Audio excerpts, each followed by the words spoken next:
ഓം ശ്രീമാത്രേ നമ. കാമ്യസിന്ദൂറിലെ എല്ലാ പ്രിയപ്പെട്ടവർക്കും നമസ്കാരം.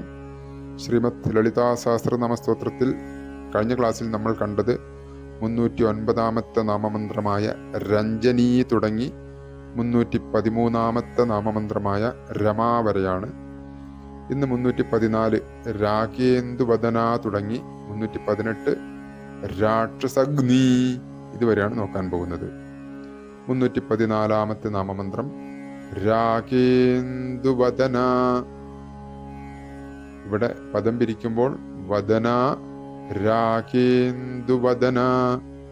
ഇവിടെ തെറ്റിപ്പോകാൻ സാധ്യതയുള്ള ഒരു നാമമന്ത്രമാണിത്.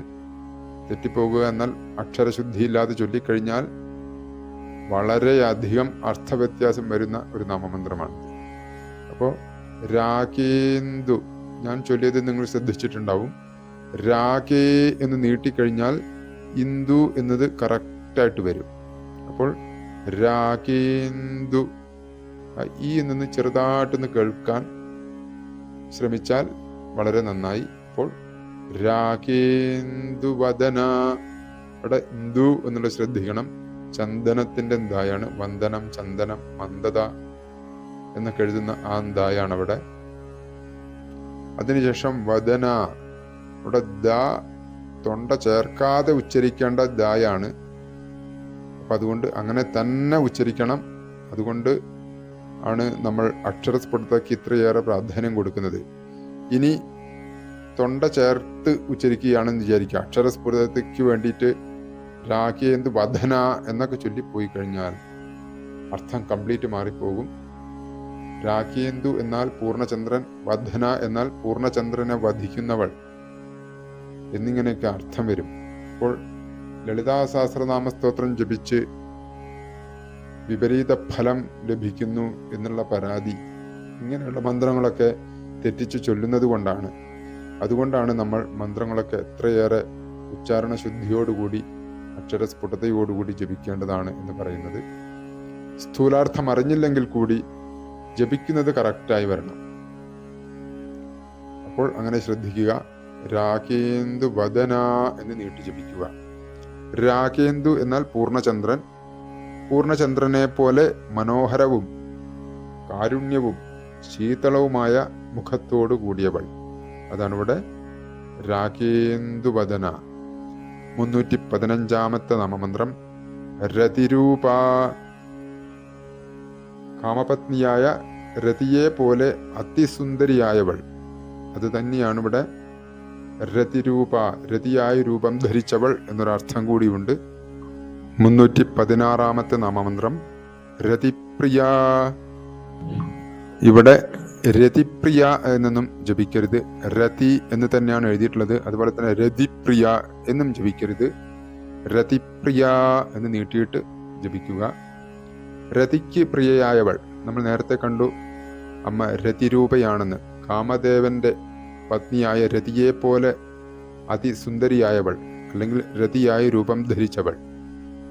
ഇവിടെ രതിപ്രിയ എന്നാൽ നമ്മുടെ മനസ്സിലേക്ക് ആദ്യം വരിക വിഷയരതിയിൽ പ്രിയമായുള്ളവൾ അല്ലെങ്കിൽ കാമകേളിയിൽ പ്രിയമായുള്ളവൾ എന്നൊരു അർത്ഥമാണ്. അതങ്ങനെയല്ല. രതീദേവിക്ക് പ്രിയയായുള്ളവൾ എന്നാണ് ഇവിടെ അർത്ഥം. നമുക്കറിയാം കാമദേവൻ ഭഗവാന്റെ തൃക്കണ്ണിൽ നിന്നും ഭസ്മമായി കഴിഞ്ഞപ്പോൾ വൈധവ്യം ഭവിച്ച രതീദേവി അമ്മയെ ശരണം പ്രാപിച്ചു. ആ രതീദേവിയുടെ ദുഃഖം കണ്ട ആ അമ്മ സാക്ഷാൽ കാമേശ്വരനെ തന്റെ കടക്കണ്ണുകൊണ്ട് നോക്കി. ആ കടാക്ഷത്തിൽ നിന്ന് പൂർവാധികം സുന്ദരമായ ദേഹത്തോടുകൂടി കാമദേവൻ വീണ്ടും ജനിച്ചു.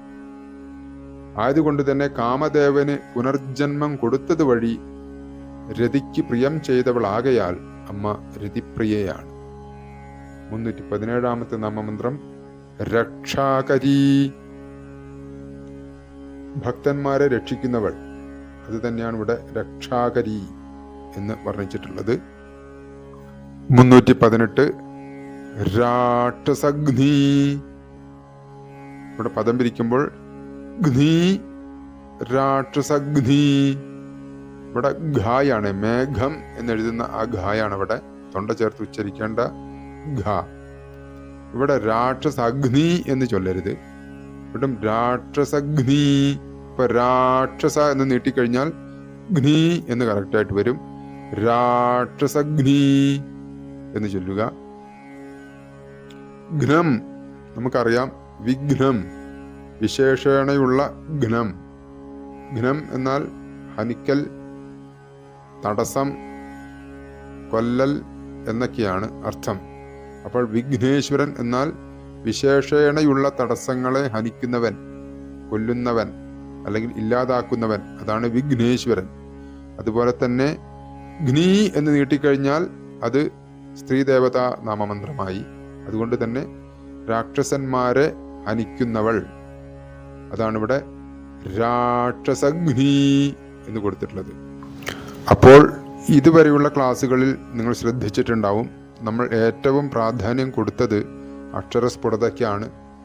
കാരണം അക്ഷരസ്ഫുടതയോടുകൂടി ചൊല്ലിയാൽ മാത്രമേ മന്ത്രം ഫലിക്കുകയുള്ളൂ. ഇനിയിപ്പോൾ സ്ഥൂലാർത്ഥമറിയില്ല, മന്ത്രാർത്ഥമറിയില്ല എങ്കിലും അക്ഷരസ്ഫുടതയോടുകൂടി ചൊല്ലിക്കഴിഞ്ഞാൽ അമ്മയ്ക്ക് നമ്മൾ എന്താണ് ചൊല്ലുന്നത് എന്ന് മനസ്സിലാവും. അതല്ലാതെ നേരത്തെ നമ്മൾ കണ്ടു രാഖേന്ദു വധന എന്നൊക്കെ ചൊല്ലിപ്പോയി കഴിഞ്ഞാൽ അതവിടെ ശരിയാവില്ല, മന്ത്രം വിപരീത ഫലം ഉണ്ടാക്കും. ആയതുകൊണ്ട് തന്നെ അക്ഷരങ്ങളെല്ലാം വളരെ കറക്റ്റായിട്ട് ഉച്ചരിക്കാൻ ശ്രമിക്കുക. ന്യൂസൊക്കെ കാണുമ്പോൾ അതിൽ അവതാരകനും അവതാരികയുമൊക്കെ എങ്ങനെയാണ് ഓരോരോ അക്ഷരങ്ങളും ഉച്ചരിക്കുന്നതെന്ന് ശ്രദ്ധിക്കുക. അതുപോലെ തന്നെ പേപ്പർ വായിക്കുമ്പോൾ ഓരോ വരിയും ഉറക്കെ വായിക്കുക. അത് അക്ഷരസ്ഫുടതയോടുകൂടി വായിക്കാൻ ശ്രമിക്കുക. അങ്ങനെയാകുമ്പോൾ കുറേ ശരിയാവും. ഇത്രയേ ഉള്ളൂ ഇന്നത്തെ ക്ലാസ്സിൽ. അപ്പോൾ ആ മഹാസരസ്വതീ രൂപം ധരിച്ച ആ മഹാദേവി ശ്രീമദ് ലളിതാ സഹസ്രനാമ സ്തോത്രം അക്ഷരസ്ഫുടതയോടുകൂടി പഠിക്കാനായിട്ട് എല്ലാവരെയും അനുഗ്രഹിക്കട്ടെ. ഓം ഐം സരസ്വത്യൈ നമഃ.